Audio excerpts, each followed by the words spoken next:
The UK's Electoral Commission has openly acknowledged the harsh reality of recovering from a damaging cyber attack, revealing it took 3 years and at least £250,000 to fully bounce back after Chinese hackers infiltrated their systems and accessed the personal information of 40 million voters.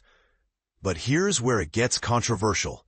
Despite numerous warnings about a security vulnerability months before, key cybersecurity measures were neglected, leading to one of the most significant breaches in UK election history.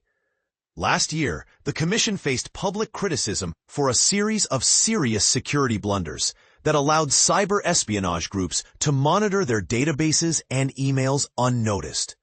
For the first time since the breach was revealed, the Commission's current chief executive, Vijay Rangarajan, has spoken out candidly about the incident. While he admits that the organization made major errors, he also insists that the institution is now secure and better prepared. The entire incident was a huge shock to everyone involved, and honestly, it has taken us several years to recover from the fallout, Rangarajan said. It was a painful experience that changed our entire culture around cybersecurity. Understanding the scale of responsibility held by the Electoral Commission, which manages elections and regulates political finance to protect the democratic process in the UK, makes this breach all the more alarming. Rangarajan was not in charge when the hack occurred, but he describes the chaos through colleagues' accounts. Discovering the hack felt like being burgled while still inside the house. The initial breach happened in August 2021, taking advantage of a well-known security weakness in Microsoft Exchange software, an exploit already being used globally by suspected Chinese espionage teams. Despite repeated warnings to install a protective software update, the Electoral Commission failed to act.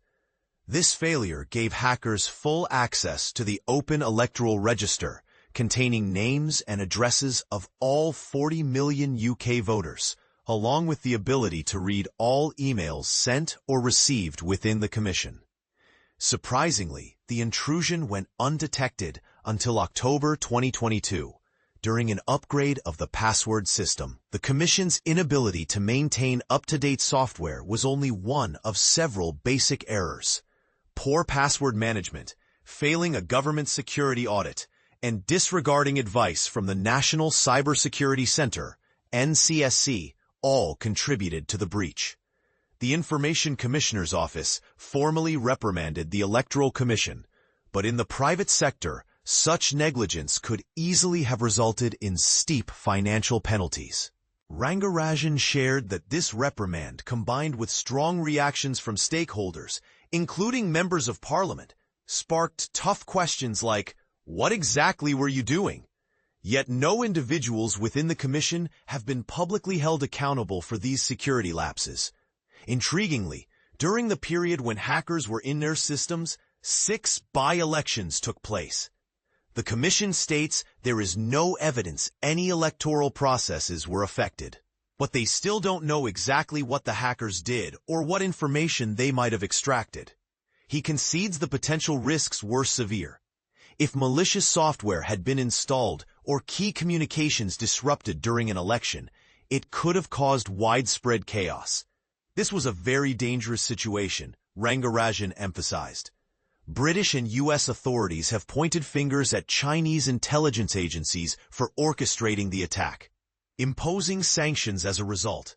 Unsurprisingly, China denies any involvement. What's even more striking is how unprepared the Commission staff seemed. They didn't consider themselves prime targets, despite high-profile cases such as the 2016 U.S. presidential election interference involving Hillary Clinton's emails. Rangarajan reflects, "I believe not everyone grasped just how targeted democratic and electoral systems had become. We grew complacent in how we managed security, but now we must be highly vigilant to evolving threats." To help recover, the Commission received more than £250,000 in government grants and admits it is now dedicating a significantly larger portion of its budget to cybersecurity enhancements. It has since achieved the National Cybersecurity Center's Cyber Essentials certification, a security audit it reportedly failed before the hack, and even attained the top-tier Cyber Essentials Plus certification. This episode raises critical questions. Should organizations responsible for democracy face harsher penalties or oversight to prevent complacency? Can a culture of security be ingrained before disasters strike? And if such a crucial watchdog was compromised, what does that say about other institutions we trust? The Commission's turnaround is a step forward, but was this costly lesson entirely unavoidable? We'd love to hear your thoughts. Do you believe enough is being done now? Or does this incident reveal a wider vulnerability in democratic safeguards?